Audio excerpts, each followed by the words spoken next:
اعتذار رسمي ديال حمد الله للجمهور المغربي وكذلك لاي مسؤول في الجامعه الملكيه المغربيه على الحدث اللي كيتمثل في المغادره ديالو لمعسكر الاسود قبل كاس افريقيا سنه 2019. هاد القصه هذه اللي توالت عبر السنين وما بغاتش تسالي، فكنظن لحد الان قربنا نسدو ولا قربنا نوصلوا لنهايه هذا المسلسل اللي ضيع بزاف على اللاعب سنوات من المشاركه مع المنتخب الوطني المغربي، وكذلك وضع حد لهذا الانقسام الحاد ديال الجمهور المغربي في قضيه حمد الله. في هذه الحلقه غادي نهضروا على حمد الله وغادي نرجعوا على تقريبا واحد القصه مشابهه اللي وقعت سنه 2011 مع إيريك غاريتس، ونشوفوا شنو هما اوجه التشابه والاختلاف وشنو الحاجه اللي دارت في 2011 واللي للاسف ما دارتش في المشكل ديال حمد الله. ولكن قبل ما نبدا الحلقه ديالي ديروا دابا واحد الاشتراك في القناه وتسناو معايا، حيت مورا الانترو جاي واحد الموضوع اللي خاصكم تتبعوه معايا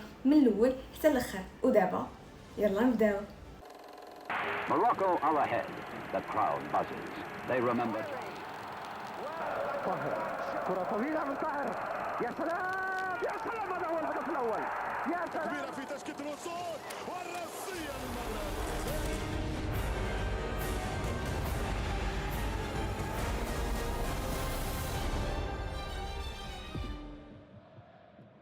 سلام كلشي ومرحبا بكم في هذه الحلقه المخصصه للقضيه ديال اعتذار حمد الله، موضوع اللي ما تكلمتش فيه لعده سنوات حيت ما كانش عنده حل.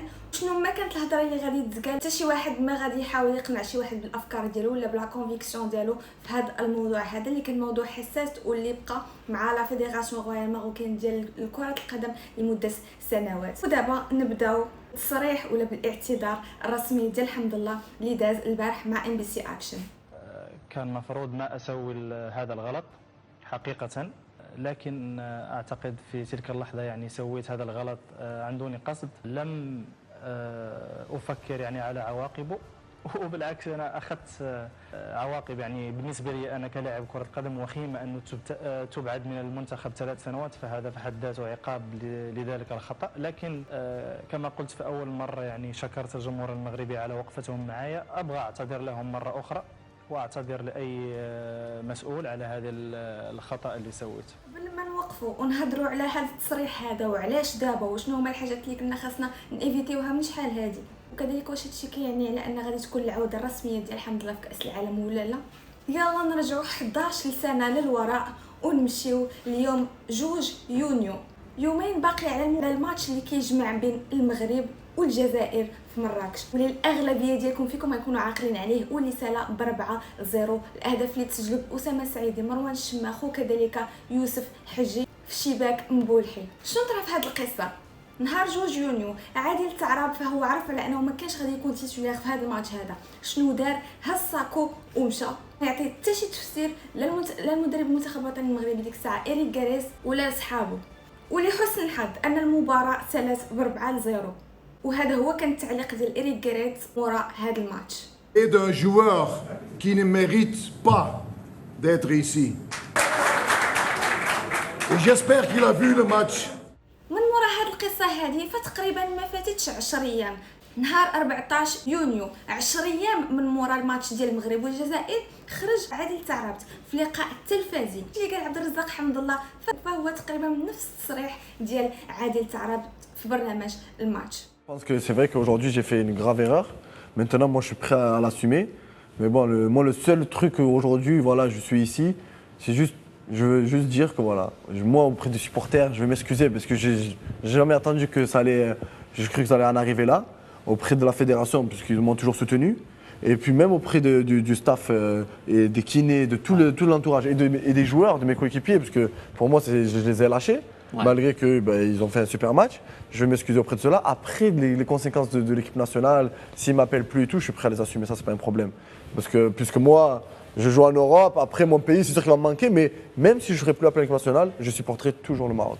باش نترجم لكم، فعادل تعرابس قال على انه نادم على هاد لا ديسيجن هذه ولا هذا القرار هذا اللي مغادره المعسكر بديك الطريقه هذيك، وكذلك كيعتذر الجمهور المغربي وكذلك لصحابه، وانه ما كانش قاصد باش يحط المنتخب الوطني المغربي في ورطه، وعرف التداعيات ديال هذا الغلط هذا اللي داروا اللي كان يقدر يحرموا من ليكيب ناسيونال مدى الحياه. حتى لهنا مزيان.